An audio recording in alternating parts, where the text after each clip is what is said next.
සුබ දවසක් කියලා ප්‍රාර්ථනා කරනවා ලාංකීය ප්‍රේක්ෂක සැමට. ශ්‍රී ලංකා පාකිස්තාන එක්දින තරඟාවලියට අදාළ දෙවන වගේම තීරණාත්මක තරඟය අද පැවැත්වීමට සියලු කටයුතු සූදානම් කර තිබුණා. නමුත් පහුගිය 11 වෙනිදා ඇති වූ අවාසනාවන්ත බෝම්බ ප්‍රහාරය නිසා මේ තරඟාවලියත් අවදානම් මට්ටමකට වැටුණා. 2009 ප්‍රහාරය සිහියට නැගෙන නිසා ශ්‍රී ලංකා කණ්ඩායම මේ හේතුව නිසා බියටපත් වුණා.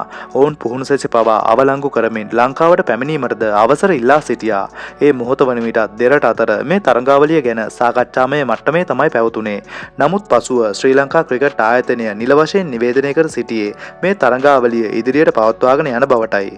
මේ නිවේදනයේ වැඩිදුරටත් දැක්වෙන ආකාරයට ශ්‍රී ලංකා ක්‍රිකට් ආයතනය නිකුත් කළ නියෝග නොතකා ක්‍රීඩකයෙක් හෝ කණ්ඩායමක් තමන්ගේ තනි කැමැත්තට නැවත මවුරටට පැමිණියොත් මේ තරඟාවලිය කිසිදු බාධාවකින් තොරව පවත්වාගෙන යාමට අමතර ක්‍රීඩකයන් යැවීමට සූදානම් බවක් දක්වා තිබුණා. ඒ වගේම ශ්‍රී ලංකා ක්‍රිකට් ආයතනයේ අන නොතකනේ පුද්ගලයන්ට එරෙහිව ක්‍රියාමාර්ග ගන්නා බවත් මේ නිවේදනයේ තවදුරටත් දක්වා තිබුණා. වා උනේද පාකිස්තානය අපේ ටීම් එකට සුපිරිම ආරක්ෂාවක් දෙයි. ඒකයි විවාදයක් නෑ. ඒත් ශම්මි ඇතුළු හෙංචයියෝ මෙහෙම පොරටෝක් දෙන එක සාධාරණයිද? හරිනම් දේශීය ආයතනයක් විදියට ක්‍රීඩකයන්ගේ ආරක්ෂාව ගැන හිතලා ඔවුන්ම මැදිහත් වෙලා ක්‍රීඩකයන්ව නැවත ගෙන්න ගන්න ඕනේ. ශම්මිට ඕනේ තත්ත්වය රැකගන්න පාකිස්තානය නලවන්න මිසක් ක්‍රීඩකයන් රකින්න නෙමෙයි. ට්‍රිප් යන්න වෙඩිමකට යන්න ඕනේ කියලා ක්‍රීඩකයෝ මෙහෙම එනවා කිව්වනම් ශම්මිල ඔහොම කියන එක සාධාරණයි. නමුත් මේ ක්‍රීඩකයෝ නැවත එන්න ඕන කියලා ඉල්ලන්නේ උදාහරණ සහිතව පැහැදිලි තර්ජනයක් තියෙන නිසා. පාකිස්තානයේ මොන තත්ත්ව සහතික දුන්නත් හෙට අපේ ක්‍රීඩකයන්ට යමක් වුණොත් ඒකේ වගකීම ගන්න කවුද? සම්පූර්ණ වගකීම ශම්මි ඇතුළු ශ්‍රී ලංකා ක්‍රිකට් භාරගත යුතුමයි.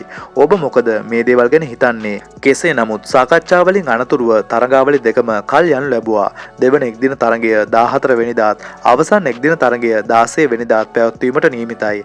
ඒ වගේම තුන්කොන් T20 තරඟාවලිය නොවැම්බර් 18 වෙනිදා සිට 29 වෙනිදා දක්වා පැවැත්වීමට නියමිතයි. ශ්‍රී ලංකාව මේගත් තීරණය ගැන පාකිස්තාන ක්‍රිකට් ප්‍රධානී මෝසින් නක්වී ඉතාමත් සංවේදීව ශ්‍රී ලංකාවට ස්තුතිය පුද කර තිබුණේ මේ අයුරින්.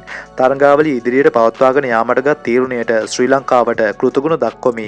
ක්‍රීඩාශීලීත්වයේ සහ සහයෝගීත්වයේ ආත්මය දීප්තිමත් කිරීමට ඔබ දුන් පණිවිඩයට බෙහෙවින් ස්තුතියි.